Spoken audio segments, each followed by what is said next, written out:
દિલ્હીમાં ચાઇના એપથી રિક્ષા બેટરીનું હેકિંગ, રસ્તા પર ચાલુ ઈ-રિક્ષાઓ બંધ પડતા ડ્રાઈવરો અને લોકો પરેશાન થયા. કેન્દ્રનો એપ સ્ટોર પરથી 7 ચાઇનીઝ એપ હટાવવા આદેશ. ગૂગલ, એન્ડ્રોઇડ, એપલ, આઈઓએસને નોટિસ આપવામાં આવી.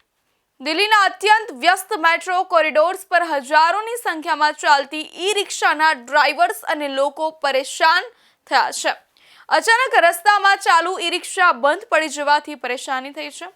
સ્માર્ટફોન એપ્લિકેશન મારફતે કથિત હેકિંગથી ઈ-રિક્ષાની બેટરી કોઈ પણ ચેતવણી વિના જ અડધે રસ્તે બંધ થઈ જતી હોવાની ડ્રાઈવર્સ અને લોકો ગંભીર માર્ગ અકસ્માતના જોખમથી ભયભીત છે. સ્માર્ટફોન એપ્લિકેશન દ્વારા બેટરી હેક થતી હોવાનું સામે આવતા કેન્દ્ર સરકારે 7 ચાઇનીઝ એપ્સને એપ સ્ટોર્સ પરથી હટાવવા આદેશ કર્યો છે. ગૂગલ અને એપલને પણ નોટિસ અપાઈ છે.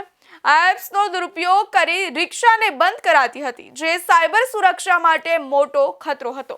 જોકે આ ઘટનાઓ વધતા અને તેના વિડીયો સોશિયલ મીડિયા પર સામે આવતા સફાળી જાગી ઉઠેલી સરકારે પ્લે સ્ટોર સહિતના એપ સ્ટોરને 3 ચાઇના એપ દૂર કરવા આદેશ આપ્યો છે. ભારતમાં બીએટી, બીએમએસ, લોસિંગી અને ઇપોચ આઈઓન જેવી 7 ચાઇનીઝ એપ્લિકેશન્સ મારફત ઈ-રિક્ષાઓને ડ્રાઈવર્સની જાણ બહાર જ રસ્તામાં અધવચ્ચે અટકાવી દેવાતી હોવાનું સામે આવતું હતું.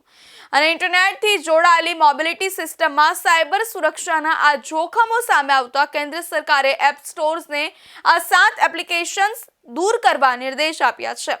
આ સાથે સરકારે શુક્રવારે ગૂગલ, એન્ડ્રોઇડ અને એપલ આઈઓએસને નોટિસ પાઠવી હતી.